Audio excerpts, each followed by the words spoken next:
Hi, welcome back to the workshop for episode 22 of the ES335 build, and in this episode we're going to continue working on the fretboard by inlaying the mother of pearl position markers. Okay, so in the last episode we prepared the fretboard and got the fret slots cut into it, and in this episode I'm going to position and cut the recesses for all of these block markers. Now I've done a little bit of laying out on the fretboard, so I'll bring you in closer and show you what I've done. Okay, so as you can see here, I've actually marked them up so that they've got the centre lines running in both directions. On the smaller ones I'll line them up on the centre line and then just eyeball them in this direction. I've also selected the best face on all of these markers, and I've put a piece of blue masking tape on the back of them, because what I'm going to do next is I'm going to start super gluing these to the board in the correct position, and then I can take a nice sharp scalpel and mark around them in preparation for chopping out the waste.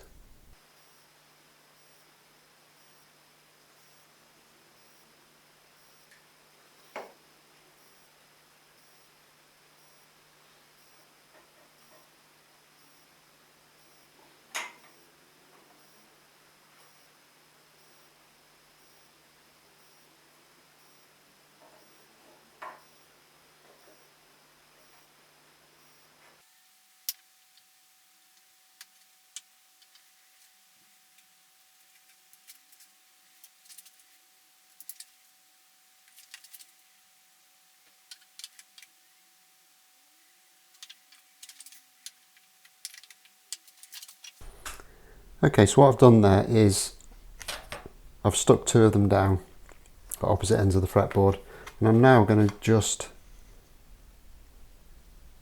take this long rule down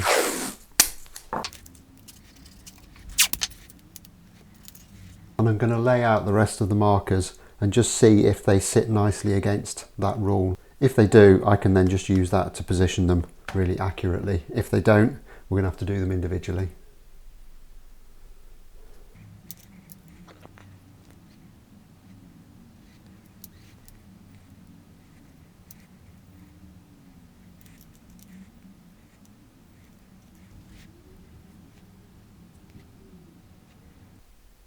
So that has actually worked quite well. So I'm going to take them all off again and super glue them all into position.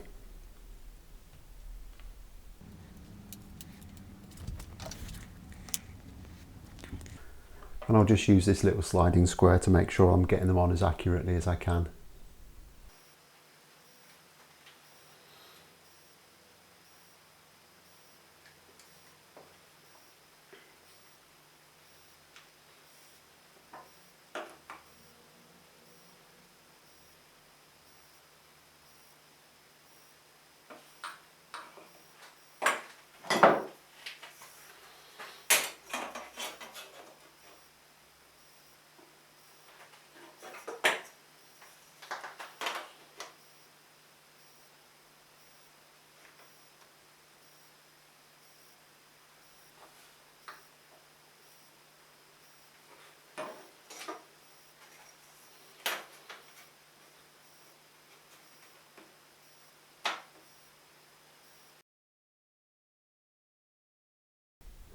And there they are all stuck on, and they actually line up really nicely. Happy with that. I had to take a couple off and just do a couple of little adjustments on them, but other than that, really quite straightforward.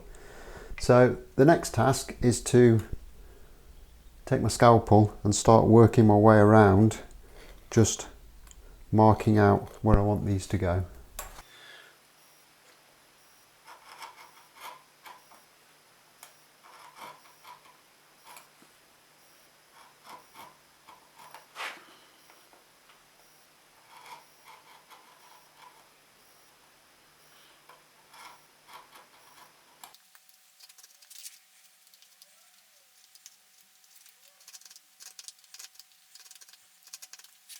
Okay, and with a good deep scalpel line scored around this now, that's going to help stop all of this chipping out around the edge, especially on these smaller ones. They're going to be quite difficult to get out, because I'm going to try and do these a little bit differently than most people would.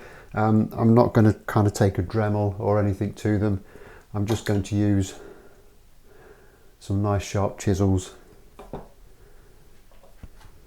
and maybe a nice little tiny router plane to do this. So the first step in that is just to pop this off nice and gently.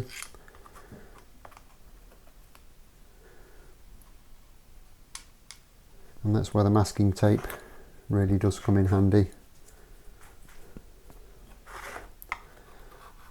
Just clean that residue off.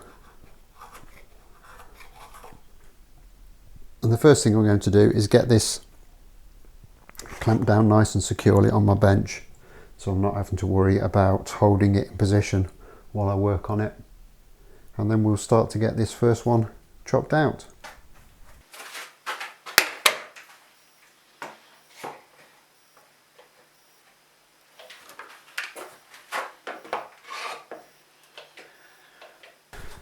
And the first step in this process is just to take a chisel, and I'm just going to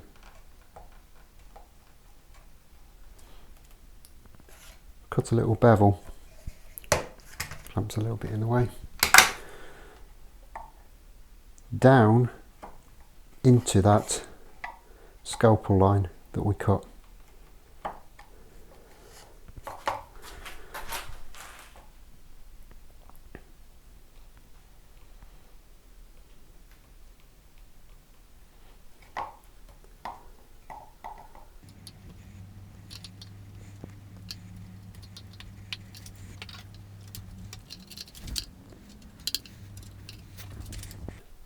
And I'm going to try and bring you in even closer and see if you can see that, but that's really established a nice square wall around this recess. So as long as we keep away from that now, we're not going to damage it in any way, and we should get a nice tight fit to this marker. As you can see there's a nice clean cut around the outside of the recess, and it kind of comes to a nice hump in the middle. So now it's just a case of working that material out of the centre until the recess is deep enough to hold the marker.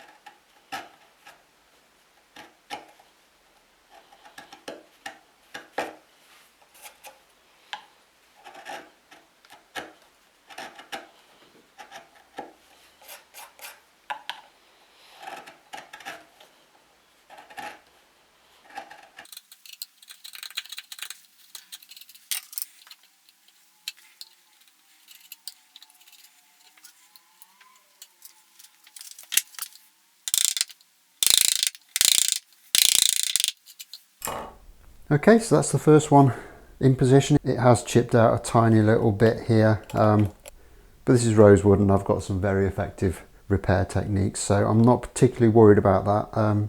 Better if it didn't happen, but we are where we are. So I'm now just going to start working my way down the rest of the board and do that another 9 times.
Okay, so I've been working my way through these now. I've got 2 left to do. All the others have gone in quite nicely. There are a couple of little repairs to do, but they're nothing that I'm worried about. But I've got myself into a little routine, and I've got my technique a little bit better. So basically, I start off with a chisel, and again I put those bevels in against the scribe line that I've put in. So work those down and gives me a nice positive stop to the edge of the cutout. I then start working it down with this router plane, and I take that down in kind of several passes until I'm very, very close to the finished depth, and then the even smaller router plane I've actually got set at the correct depth, and I don't change that. So I just work it down with this one until I'm close, and then do the final pass with this and get it absolutely spot on. A lot of people look at these tiny little Veritas router planes and think they're a toy. They're not. They're an absolutely brilliant little bit of kit, perfect for things like this. Very, very good tool if you've got little detailing jobs to do. Right, let's get these last two done.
Okay, and there we have the inlaid board. There is a little bit of tidying up work to do on this, but on the whole, I'm really pleased with that. They all seem to line up really nicely, and there's no really big gaps on any of them. So happy days. It's another job crossed off the list. That's taken absolutely ages. It's taken the best part of a day to do that, but it's been worthwhile and I've actually quite enjoyed it. So the next job is to get these out again, get this fastened onto the bench once more, break out the plane and start roughing in the radiuses. However, this episode's gone on long enough now, so I'll leave that till next time. So as always, like if you've liked, subscribe if you haven't already done so, and I'll look forward to seeing you on the next episode. Thanks a lot for watching. Bye bye.